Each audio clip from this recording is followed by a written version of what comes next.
Pues hoy hace más de 530 años que se inició la Reforma, el movimiento de reforma dentro de la iglesia. Hoy celebramos la Reforma, que fue la que dio finalmente pues luz para que naciera la iglesia de Cristo nuevamente renovada y se volvieran los ojos otra vez a solamente la palabra, solamente la fe, solamente confiar en Dios, ¿verdad? Sola fe, sola gracia, solo la palabra. Y pues hoy el mundo en muchas partes celebra la fiesta pagana del Halloween, y como en el caso de nuestro país, pues comienzan las celebraciones del Día de Muertos, y todas ellas muy mezcladas con fiestas paganas que no rinden adoración a Dios. Pero los hijos de Dios nos reunimos para celebrar la vida, para celebrar al Dios único y verdadero, y para poder ser edificados en su palabra, que es luz, que es pan de vida, como estábamos cantando hace un momento, en cada uno de nosotros. Así que por eso es un privilegio poder estar reunidos el día de hoy, ¿verdad? Pues vamos a ir a la Escritura. Estamos en el estudio y reflexión, edificación a través del Evangelio de San Marcos, y hoy estamos en el capítulo 8, versículos 14 al 21. Marcos 8, 14 al 21. Dice, voy a dar lectura. Dice el versículo 14: habían olvidado de traer pan. ¿Quién se olvidó? Pues los discípulos, ¿verdad? Y no tenían sino un pan consigo en la barca. Y él les mandó, ¿quién? Jesús. Jesús les mandó diciendo: mirad, guardaos de la levadura de los fariseos y de la levadura de Herodes. Y los discípulos comenzaron a discutir entre sí diciendo: es porque no trajimos pan. Y entendiéndolo Jesús les dijo: ¿qué discuten porque no tienen pan? ¿No entienden ni comprenden? ¿Aún tienen endurecido vuestro corazón? Teniendo ojos no ven, y teniendo oídos no oyen, ¿y no recuerdan? Cuando partí los 5 panes entre 5,000, ¿cuántas cestas llenas de los pedazos recogieron? Y ellos dijeron: 12. Y cuando los 7 panes entre 4,000, ¿cuántas canastas llenas de los pedazos recogiste? Y ellos dijeron: 7. Y les dijo: ¿cómo aún no entienden? Así nos narra Marcos este pasaje, y Mateo agrega algunos detalles en el capítulo 16 sobre este mismo pasaje. A partir del versículo 5 al 12 le voy a dar lectura en una paráfrasis. Dice así en el caso de Mateo: abran los ojos, les dijo Jesús, y cuídense de la levadura de los fariseos y de los saduceos. Aquí Mateo agrega a los saduceos y no menciona a los herodianos o a los de Herodes. Dice el versículo 8: ¿por qué piensan dentro de ustedes, hombres de poca fe? Les dice a los discípulos, que no tienen pan. ¿Cómo es que no entienden que no fue por el pan que les dije que se cuidasen de la levadura de los fariseos y de los saduceos? Entonces los discípulos entendieron que no les había dicho esas palabras para que se cuidaran de la levadura del pan, sino de la doctrina de los fariseos y de los saduceos. O sea, aquí está relacionando Mateo la levadura, la parábola que usa Jesús, la levadura del pan, en un símil con la doctrina de los fariseos y de los saduceos. Les está diciendo: cuídense de las enseñanzas, cuídense de la doctrina de los fariseos y de los saduceos.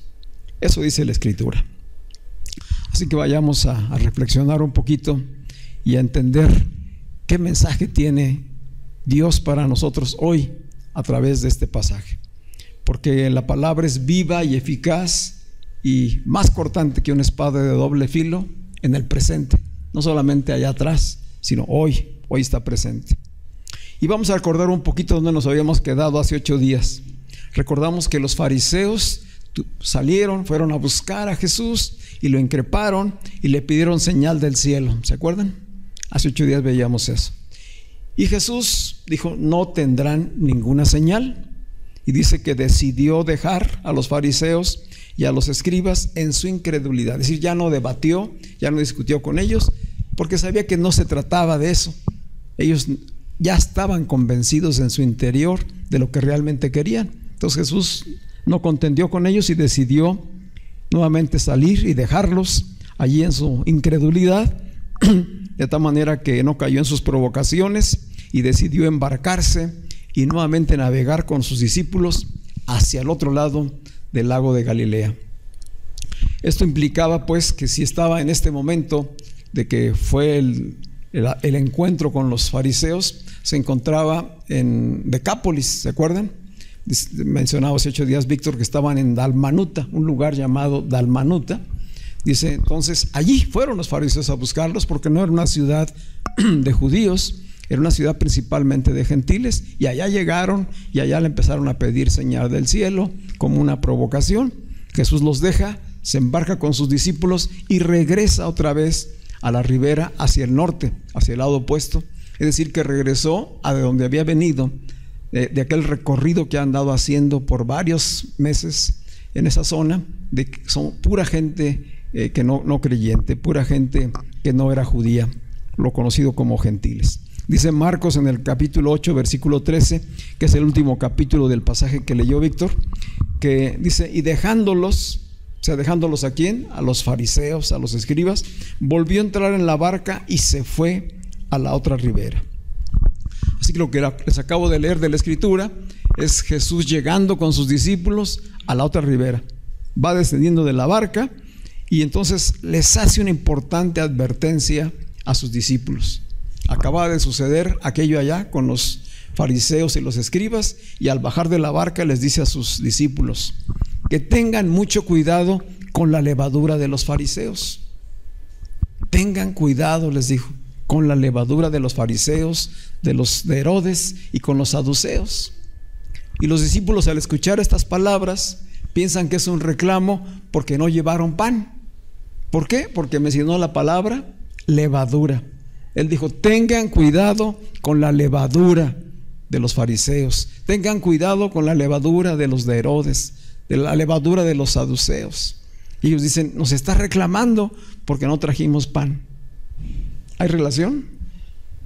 ¿Dónde está el asunto? ¿Verdad? En que la mente está condicionada. Nuestra mente fácilmente se condiciona. Entonces ellos dijeron levadura y inmediatamente se les presentó aquí la imagen de pan, ¿verdad? Ya nos descubrió que no venimos pan, que solo tenemos un pan aquí en la barca. Y se metieron en una discusión entre ellos, ¿verdad?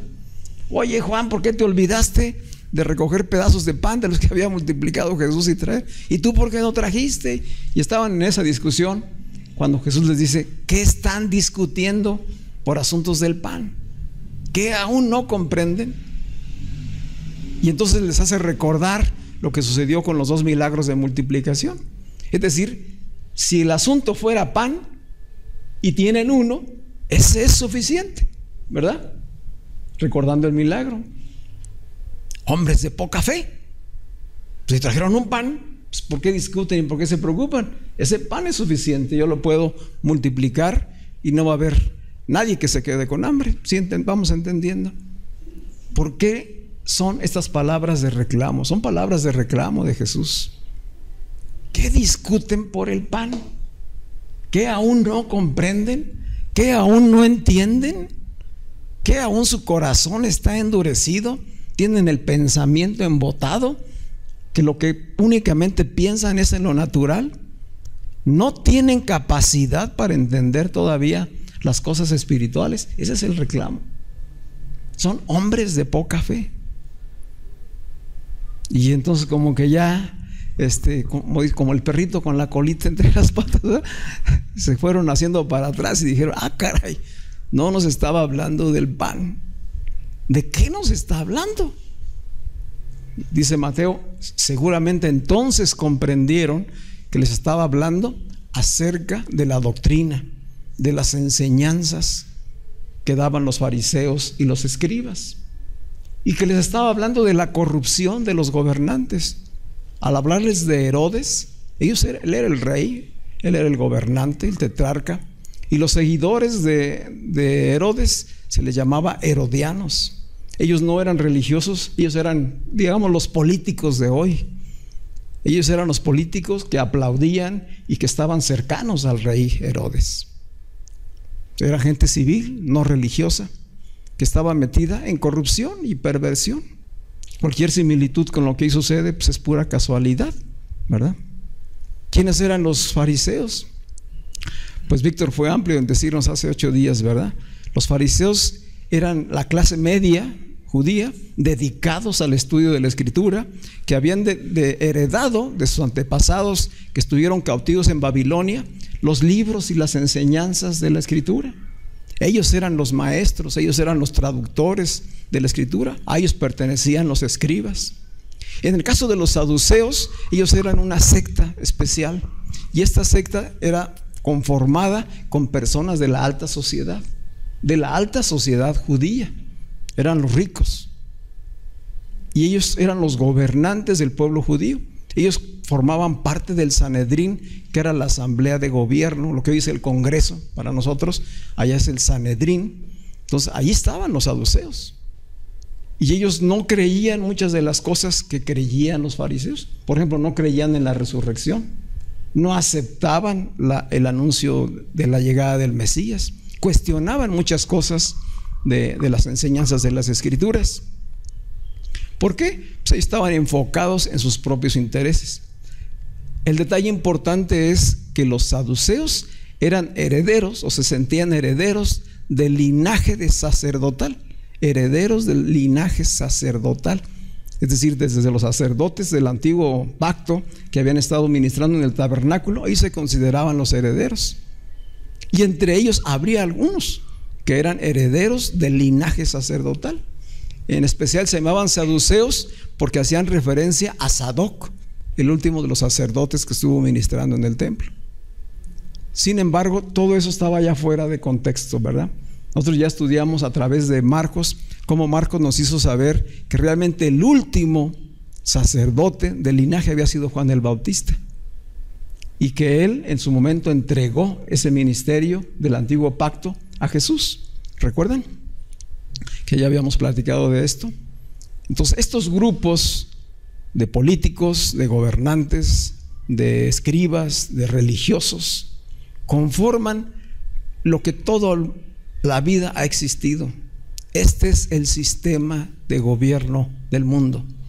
El sistema de gobierno del mundo está integrado por ese tipo de personajes: los partidos políticos, las escuelas ideológicas, filosóficas, los gobernantes, el área financiera y la religión. Esto conforma el sistema del mundo. Estos no solamente dirigen una nación, dirigen el mundo entero hasta el día de hoy. Estos son los verdaderos enemigos del espíritu. Estos son los adversarios. Para todos hay gracia y misericordia extendida, pero había que ver quiénes lo reciben. Lo que sucedió con Jesús en su tiempo es que esta gente no recibió. ¿Por qué no recibió? Porque le era más importante sus intereses, proteger lo que ya tenían.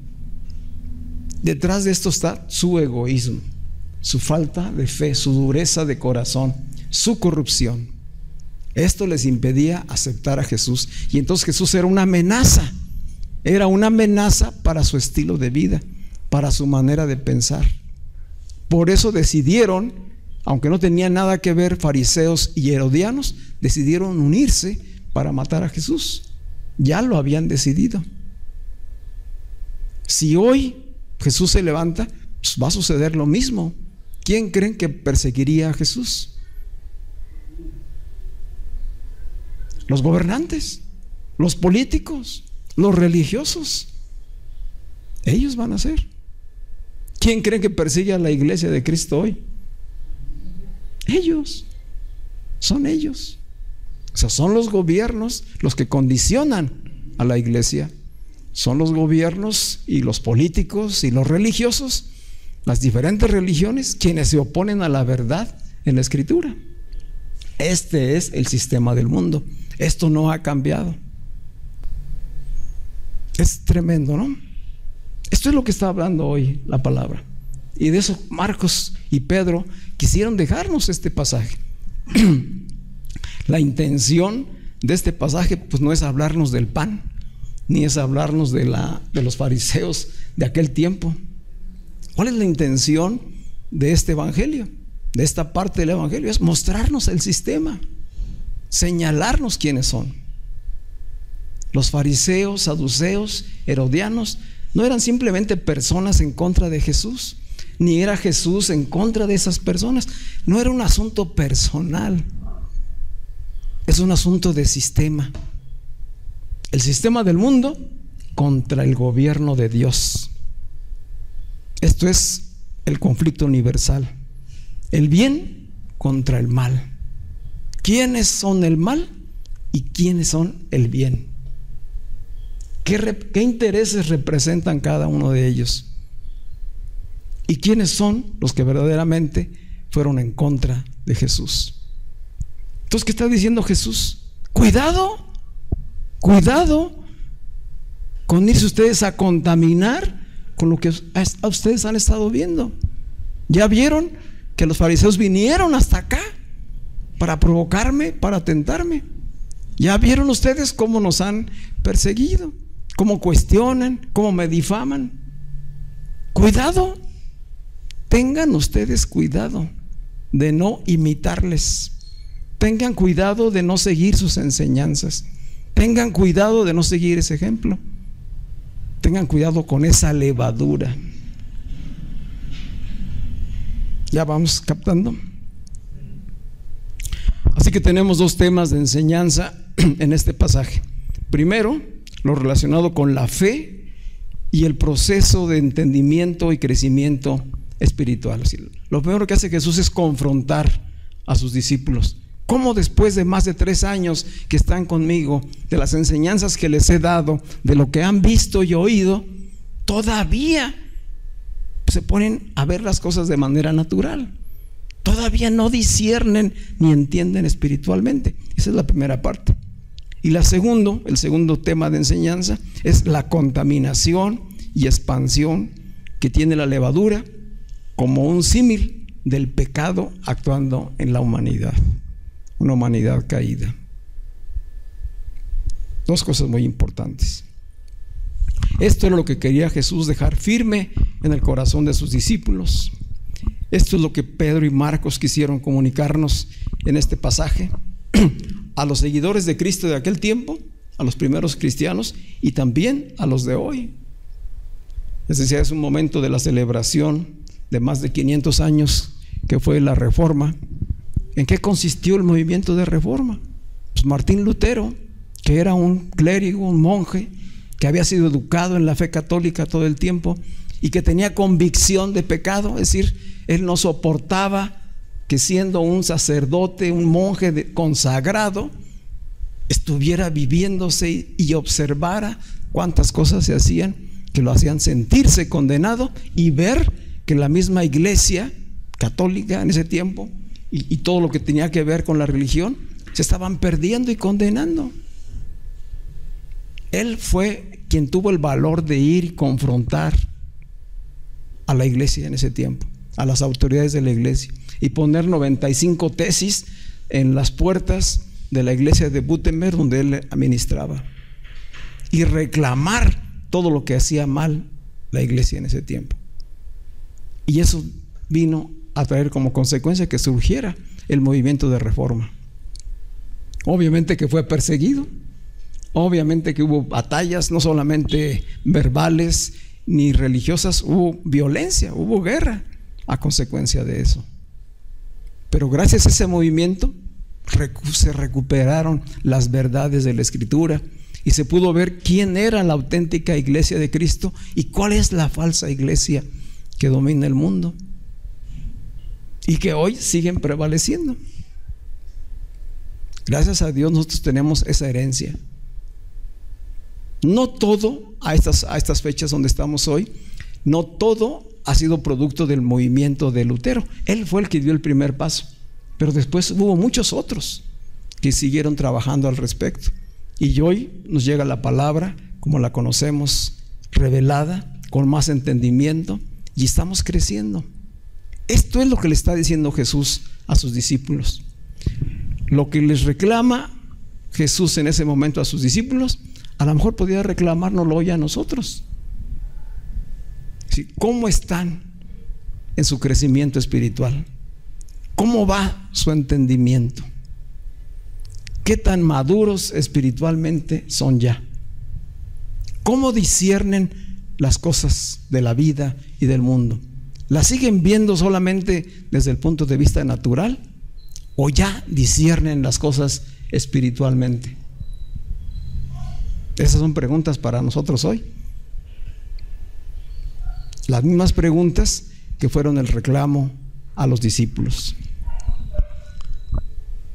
Es parte de la naturaleza humana vivir un proceso. No es de que conocemos a Cristo y de inmediato somos maduros espiritualmente. Se necesita un proceso. Pero ese proceso hay que estar consciente y vivirlo. Lo que Jesús está confrontándoles a los discípulos es no tener una mente despierta, no vivir con una conciencia espiritual. Él les habla de la levadura del sistema y ellos están pensando en que no llevaron pan, ¿verdad? Hoy podríamos hablar de los gobernantes y quedarnos como todo mundo, criticando y diciendo, pues este es malo y este no hizo y este sí hizo, y quejarnos y gritar y hacer movilizaciones.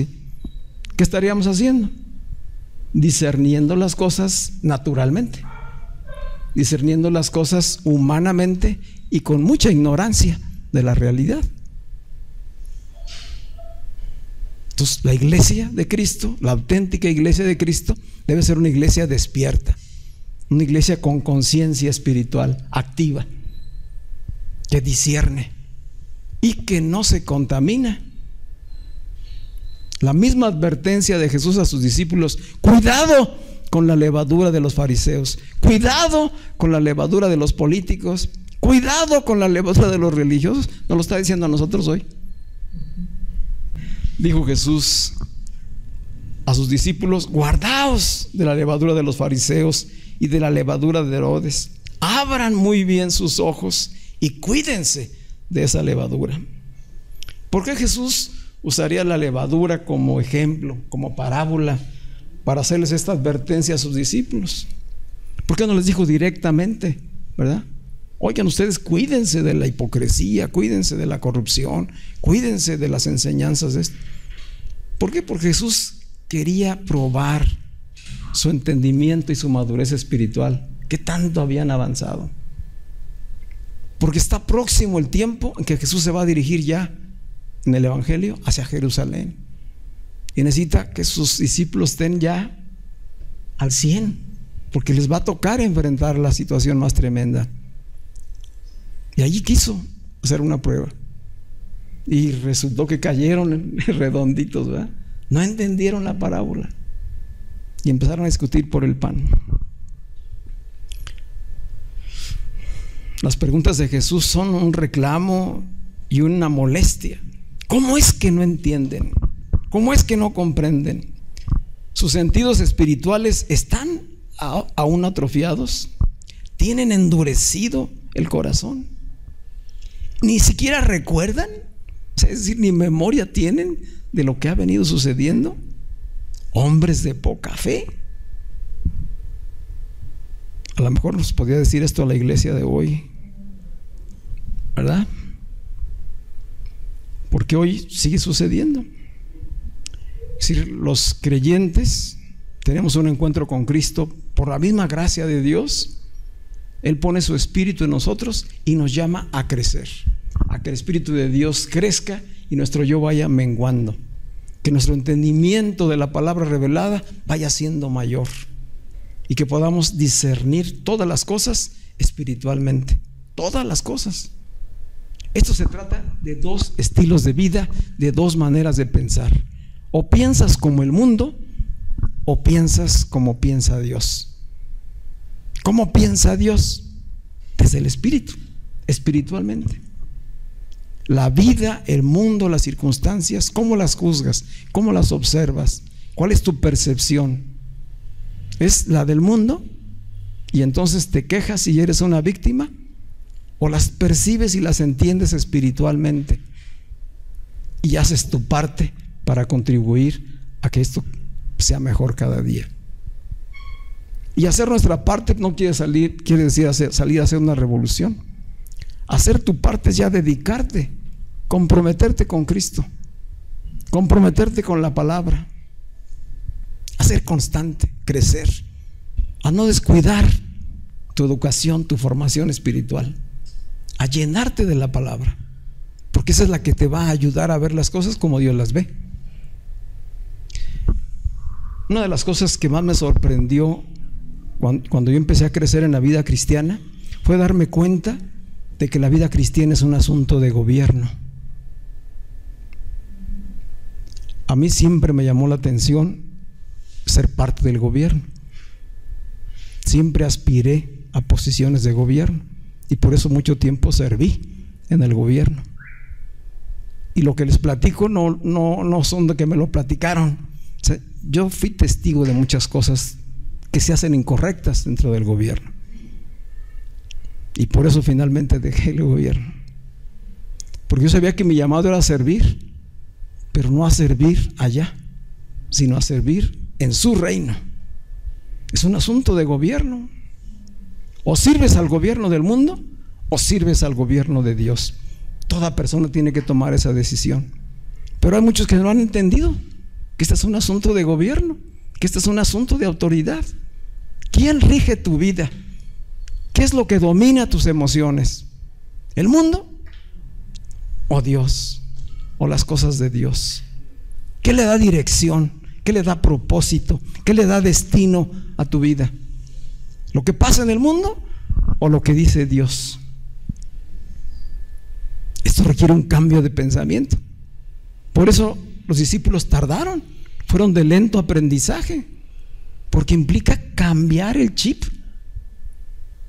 renovar nuestra mente. Esto lo enseñó Pablo. Renovaos en el espíritu de vuestra mente y no se adapten a las costumbres del mundo. Es un trabajo constante, pero si no trabajamos en ello, pues simplemente seremos seguidores, ¿verdad?, de cierta doctrina o de ciertas enseñanzas, pero no gobernaremos. La iglesia de Cristo está llamada a gobernar el mundo.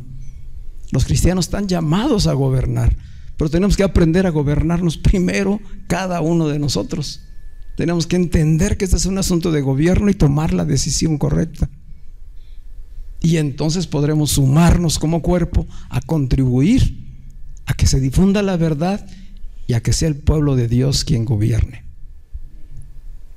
Hoy es tremendo que los políticos y los cristianos, estoy hablando de la iglesia de Cristo, la iglesia evangélica, se alían en diferentes procesos electorales.